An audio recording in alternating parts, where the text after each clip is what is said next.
Today, I'd like to talk a little bit about really important topic, attention, what we pay attention to.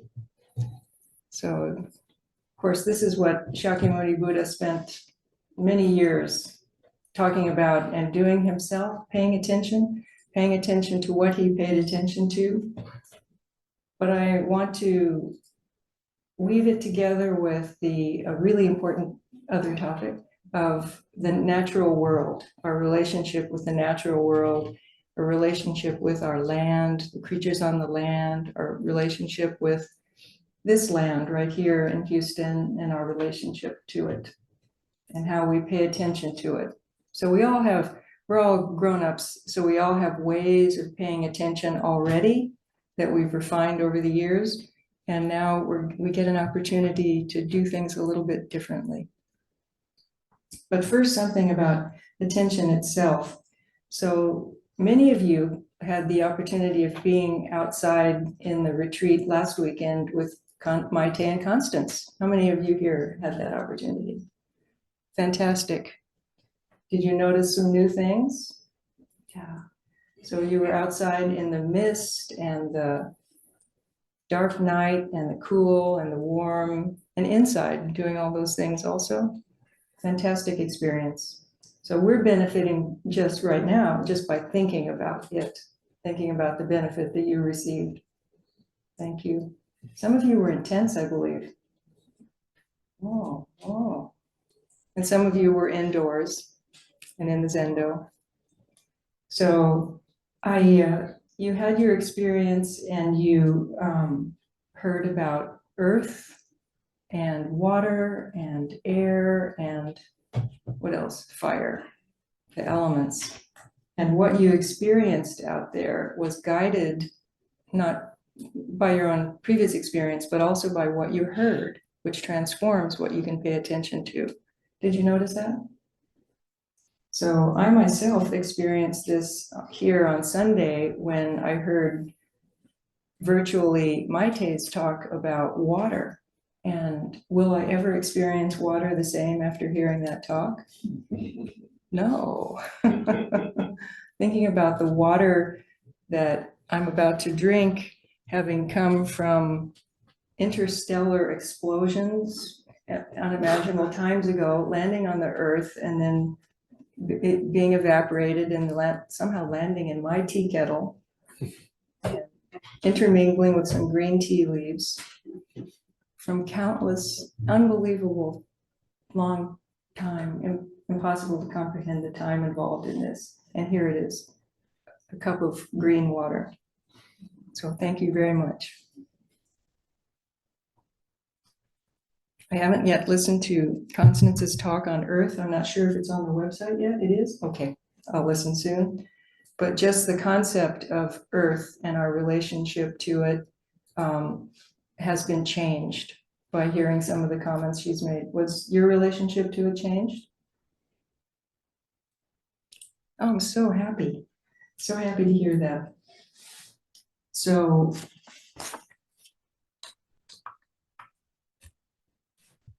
can I continue in the stream of talk? So the nature of attention that Constance and Maite brought to our attention, when you were there and even now, as you hear these words, you are cooperating, you are participating in the change. You're hearing some words, you're hearing some new concepts, and then by voluntarily bringing your attention to it, you're participating in being changed. This is why, one of the demonstrations of why our attention is so important. It's what changes us, actually. What we attend to makes our world. So attending to what surrounds us, the nature of attending, identifies certain things as important, as in relation to us, and other things as not seen, not important, no connection is recognized. So I think what happened for those of us in the retreat last weekend, a connection was recognized and then actually strengthened. So the way we use our attention voluntarily and involuntarily is now shaped by the fact that we're grown-ups. We've got a lot of data in there. And then when we hear new things, we kind of need to voluntarily choose which ones are going to go into the mix now. So we're kind of predisposed to pay attention to some things. We already have interests. We already have things that we're kind of more interested in. I will soon be going to Thanksgiving at my family, and there's a lot of information in that household about baseball. And I will hear stats and histories and, you know, coaching decisions, and lots of it is going to flow right through. But really impressive networks have been built in the minds of some of my loved ones. So, and then I'll be in the kitchen baking, and this year I've been asked to bake I always make the pies. This year I've been asked to make a non-dairy chocolate cream pie because one of our new young relatives is lactose intolerant. And when I was told this, they said, "Oh, I hope you can find a recipe that works, non-dairy chocolate cream pie." And for me, I have this vast network of baking knowledge, and it's like, no problem. Are you sure? No problem. So we'll see how, they said, "Did you try it first?" No. So let me know how it happens. So we're grown-ups, and we have a lot of choice in now what we're going to strengthen, which is what, you know, the teachings of Buddhism are really about. But I want to read you this, what it's like to be a child. This is kind of old language. I hope you like it. We start off differently. Sensitiveness to immediately exciting sensorial stimuli characterizes the attention of childhood and youth. Sensitivity to immediately exciting sensorial stimuli. We pick and choose what we're going to allow ourselves to be sensitive to. In mature age, we have generally selected those stimuli which are connected with one or more so-called permanent interests, and our attention has grown irresponsive to the rest. You notice that? You guys are easily ignoring what's happening outside. If you were a child, you would not find that so easy. But childhood is characterized by great active energy and has few organized interests by which to meet new impressions and decide whether they are worthy of notice or not. And the consequence is that extreme mobility of the attention, with which we are all familiar in children, and which makes their first lessons such rough affairs. Pay attention. No, I can't. Everything's so interesting. Any strong sensation, whatever, produces accommodation of the organs which perceive it and absolute oblivion for the time being of the task in hand. This reflex and passive character of the attention, which, as a French writer says, makes the child seem to belong less to herself than to every object which happens to catch his notice, is the first thing which the teacher must overcome. It never is overcome in some people whose work to the end of life gets done in the interstices of their mind wandering. Sound familiar? With children? So when we are children, when we have the mind of a child, everything catches our attention. Everything is interesting. But by the time we are past the teen years, we do have these organized interests. The mind wandering of childhood is infrequent. One way to say this is that everything interests a child, but we grown-ups are interested by things that catch our interest are things that are different from what we expect, things that are moving, things that are a surprise, and of course, scary things. Those things catch our interest, even if there are a few other things, but we've organized everything into categories and we slip it in. This is a skill, an important skill. But when we do pay attention, it's interesting to know, like I'm choosing to pay attention to Jizo, the big, beautiful Earth Store Bodhisattva right there. Our ability to pay attention, this is old theory, but verified in recent research.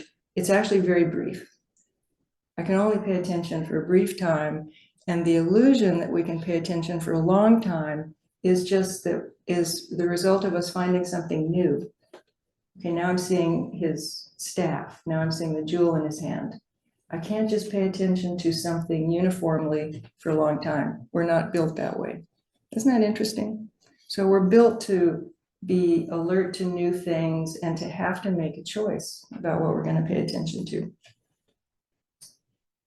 So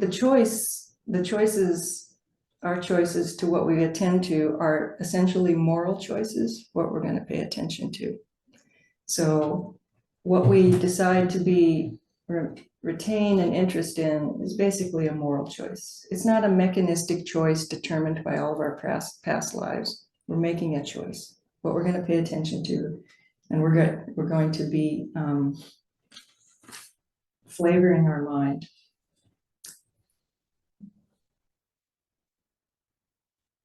So that's a quote. No one can possibly attend continuously to an object that does not change. Isn't that interesting? We have to have change. So voluntary attention is not subject to our will forever. We have to find something new. So I'm going to pay attention. It's fun to have people in front of you because now I look at this person, now I look at this person, and oh, that person has moved. So one of the great quotes from William James is about attention. Each of us literally chooses, his emphasis, each of us literally chooses by our way of attending to things what sort of a universe we shall appear to ourselves to inhabit. We literally choose what sort of universe appears to us. Nice to know, isn't it? When we're seeing the universe one way, and when we, it's not that we make what's happening out there, but how we choose to see it makes our universe. So our master plan has begun. For years we've been in a strategic plan, and most of you have heard about it. And if you're hearing about it for the first time, this is an important function in the way attention works.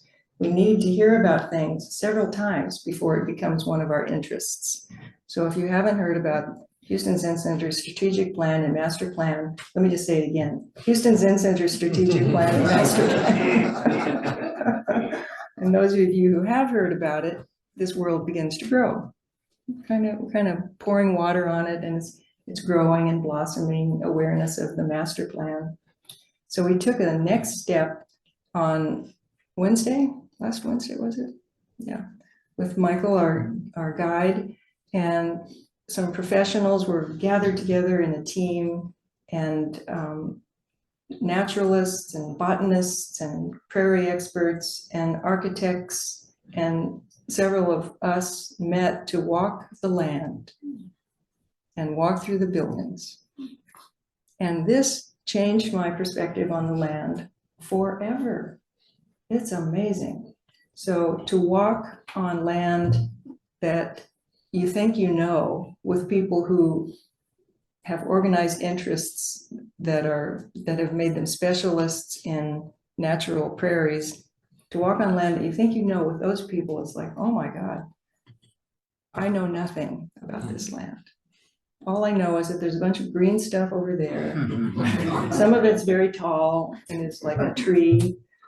But to walk on the land and to hear, their love for prairies and their love and awareness of what is the most healthy way for that land to be supported, and which plants to encourage and which plants have been introduced by, basically there's this thing called KR blue stem.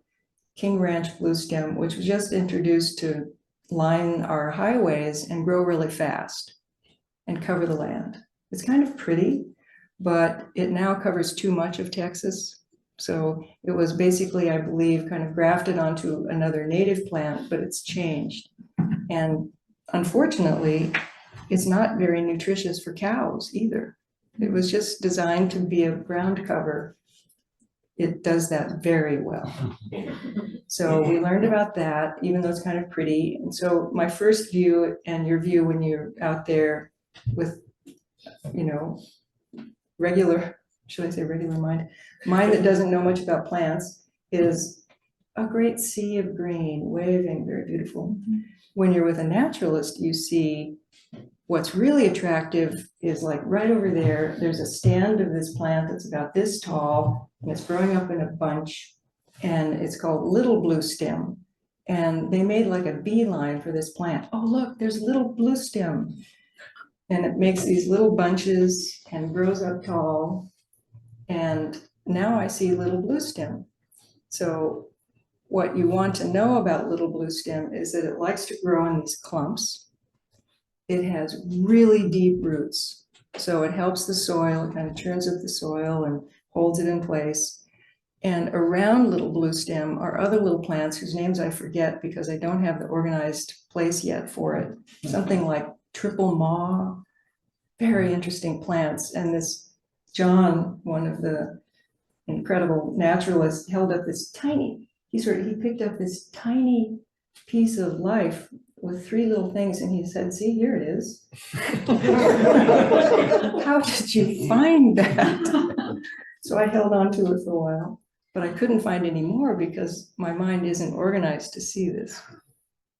So walking that land, they found an area that is in the corner, if you remember our land, northwest corner, little dip, and it looks kind of patchy. You see brown earth and this little blue stem. They said, this is the anchor. This is super healthy. And one of the things that demonstrates that it's healthy is the brown patchiness. So when there is a field of this waving uniform grass experience, little animals can't make it through. They need the little bare patches around the big plants to make little pathways. And little mammals and ground-dwelling birds need those little pathways. So our healthy prairie out there will look kind of patchy rather than like a lawn. Won't be uniform. And the greenness of the current dominant species in some parts, that green of the KR blue stem is characteristic of that. But if we have the little blue stem, often it'll be sort of orangey red. Isn't that interesting? So I'm creating in you, I'm sharing with you, and I couldn't actually hear all that they were saying because it's too new for me. But these are things I heard. And one of the reasons I heard some of it was because Mary Carol had told me about some of it before. So there was a pocket in my brain, little anchor that I could start to grow. The thing that Mary Carol told me about has to do with the way you care for little blue stem. And some of the naturalists were talking about this, and they were very nice people. One of the things I liked about them was, of course, their deep expertise. But for instance, when the naturalists were inside the buildings, they were like, oh, this is very interesting. But, but when they were outside, it was laser focus. Oh yeah, here it is, this plant, this plant, this plant. Totally focused, yeah. And the same with the architects. When they're out on the land, they're collecting these pretty little things. Oh, it's nice. But then when they're in the buildings, it was like, huh. It's so fun to see people in their area. So Mary Carol had told me about something about little blue stem, which is these bunch grasses. One of the naturalists had said something about how either we over manage land, or we think that the natural way to handle it is to just let it be, just let it go. And it's somewhere in the middle because we have anciently managed the land. We are part of the land. We're one of the creatures that the land needs to make little pathways for. We're a creature of the land. And from ancient times, native people, indigenous people here, the blue stem grasses, they would kind of fool around with and take stalks and make baskets. So they were managing the grasses. And also the grasses were munched by vast, unimaginably vast herds of buffalo waving across this land and stomped on. And little blue stem grass likes that relationship with the humans and with the buffalo. It doesn't like to be left alone. And so we, in relationship, we need to be in relationship to that land. The way to take care of it isn't to ignore it. It's for us to learn how it wants us to relate to it. And it wants us to relate to the grasses. I knew this because Mary Carroll had told me, she gave me a book called Braiding Sweetgrass, which I highly recommend. Beautiful book. And they did a test. This botanist, who also happened to be a Native American woman, and a botanist, did a test of a field, some fields of bunch grasses. And they did one field with highly managed, one field left to be natural, and one field that the basket weavers would go in and take things out. First field was like harvested on a schedule. This one was harvested with the native people examining each plant and taking what they needed. So which of the fields did best, do you think? The one with the human relationship in it. Yeah. And the one that was left alone, the plants get clogged, they can't expand, they wither.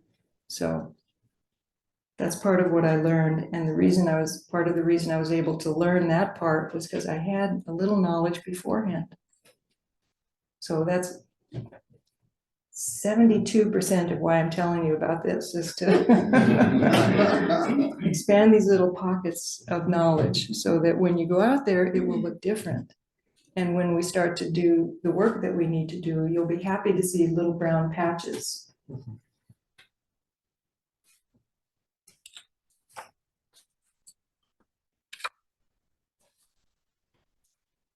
So again, each of us literally chooses by our way of attending to things what sort of a universe we shall appear to ourselves to inhabit.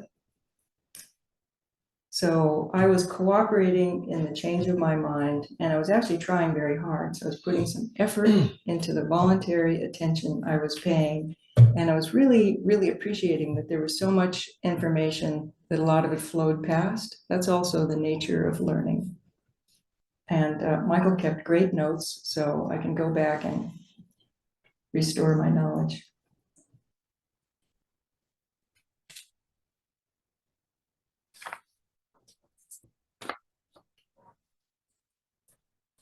And there's another really interesting story out there in the tree groves. So how many of you have been in the trees? Okay, so one of our efforts, as soon as we started working out there, even before we became the owners and land was transferred to our care, the grove of trees had become impenetrable. So one of our first efforts was to break through the barrier of bushes, because we knew it was choked. It's not right. You know, the trees need to breathe. So we broke through in a few places and we made some trails. And I was kind of proud of that. The naturalists, I don't think, appreciated it enough. So. They just sort of took it for granted that they could walk around in there. And I was thinking, we worked really hard to make this possible. But they were at the next level. And Michelle said she'd walked through it the day before we walked through it together. And she identified it as a series of rooms in that big swath of groves. And there's one room which has very significant giant sycamore trees. And it makes kind of a room because it has plants around it and ground around it that kind of coherent. And then there's another area that's big pecan trees. And then there's kind of an oak forest. And they had great thoughts about how to nurture these environments, which are still choked by undergrowth, which would be nibbled by bison. So we have to go in there and pretend we're bison, and nibble it out, and have a relationship with these forests. I was interested in like how she identified it. Now it's easy to say it's a sycamore room, but I thought of an analogy. It's like if you go into a house, you know you're in a dining room because there's this giant dining table there. We have that knowledge. She knew she was in a sycamore room. She knew all the trees. It was very beautiful, and which plants would be nearby. So here's a question. I'm giving and sharing this information, and some of you know a lot more than I do about it, which is wonderful. And so here's the question. Would it be good if all of us took to this wholeheartedly and became plant and tree experts? Do I think that's what we should do?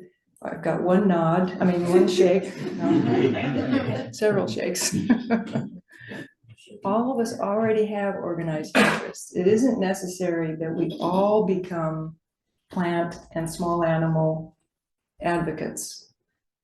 Is that okay? It's important to know that other people are taking care of it. It's not important that we all take this on equally.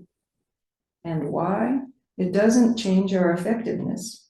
So how many of you been to the San Francisco Bay Area? Okay, how many of you know what it looks like? Everybody, okay. San Francisco Bay Area has a lot of green space, doesn't it? Around the peninsula there, tons of green space. And then across the bridge, all of Marin County has an enormous amount of green space. Why is that so? Why would that be so? Because it's a very appealing place to live. Why isn't it covered with houses? So it was starting to get covered with houses, and there were several Army bases at the Golden Gate Bridge, on both sides of the Golden Gate Bridge, because it was an important, what do they call that? Anyway, it was an important area during all these wars that we've had.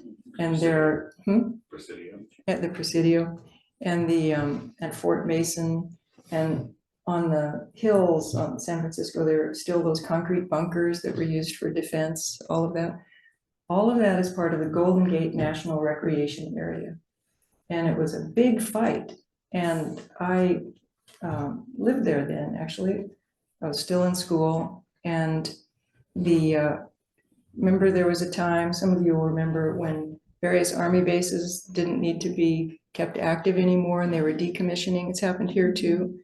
And then what was going to be done with them? Would they be privatized and turned into housing, or would they become part of a park? Big fight.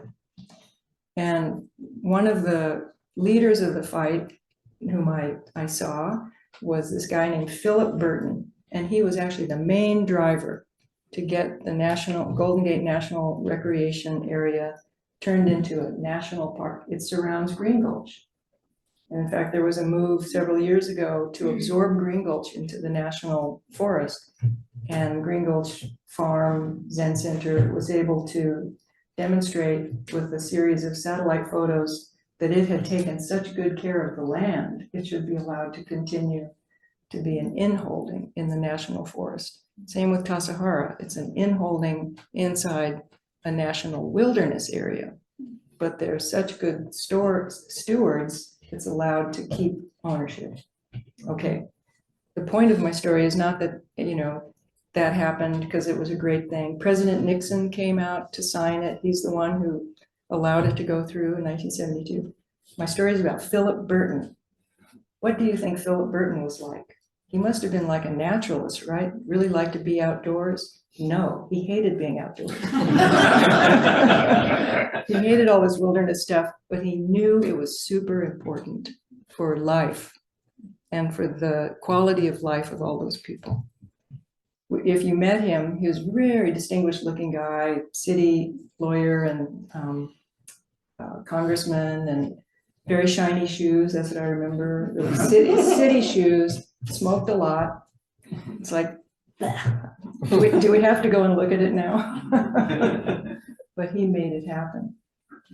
So I don't think Philip Burton, he passed away, homage to Philip Burton, he didn't know the names of any of those plants. But he protected them. So that's an important story and for me, and an important demonstration of the background of my thinking of why everybody doesn't need to become a naturalist to protect the land. We have many reasons for protecting the land, and just knowing that it needs our protection is enough. How you relate to it will be based on our individual preferences. So voluntary attention, that's what I've been talking about. This is voluntary attention, which you have. You can take your attention right now and put it on something. This is a moral choice. But we also need to do the other kind of attention, the unfocused attention. We need access to that too.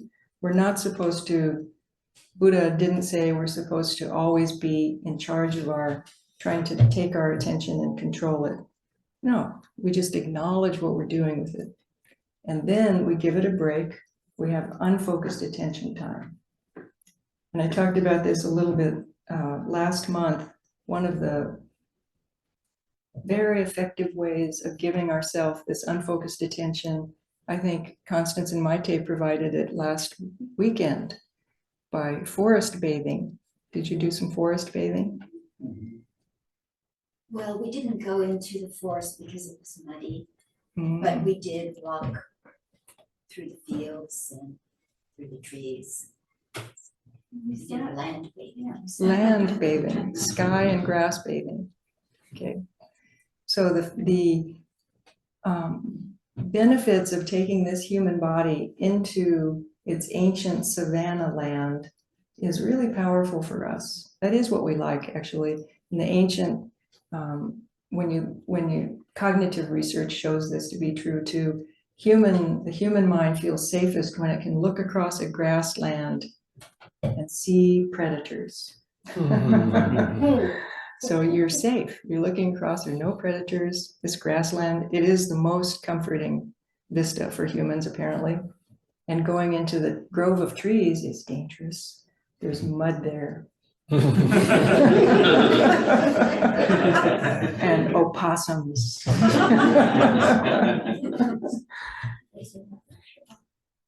So forest bathing is the time when we put things behind and just go in unencumbered and walk. The recommendation is that you do it for 2 hours. The other recommendation is leave behind your phone, camera, music, and any other distractions.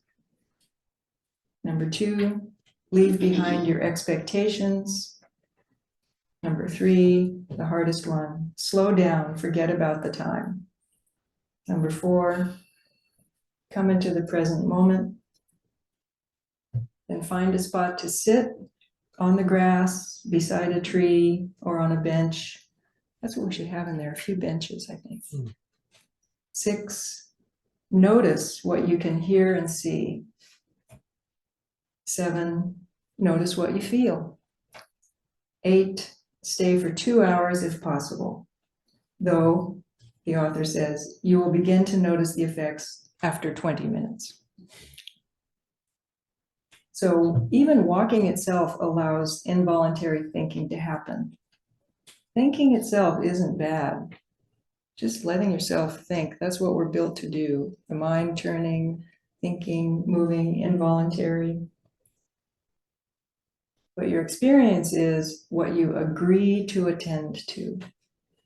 Lots of thoughts go through the mind, but what I agree to attend to is what accumulates into my experience. So this is what the Buddha was studying when he woke up. So we're getting ready in 2 weeks, December 3rd, we're going to have our ceremony to honor the Buddha's awakening, after which there was teaching for decades, still to this day, thousands of years later, appreciating the effort that that person made.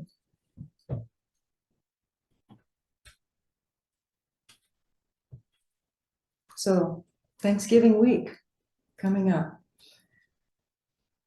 Be generous with your attention, I would say, here's my request, and experience some gratitude. Notice what you're feeling gratitude for. Put your attention on things that you can feel grateful for. Be generous with the people you pay attention to. Be really generous. Give attention to all those people and beings that you're going to run into that will thrive with your attention. All the creatures and plants on our land are going to thrive with our attention. And our goal during this master plan is to inform our attention so we can take care of it even more appropriately. It's okay that, I'm saying this to myself, it's okay that you don't know everything about this yet. There's a lot to learn, probably many mistakes to make going ahead. But for this coming week, gratitude and attention is what I wish for us all. Thank you very much.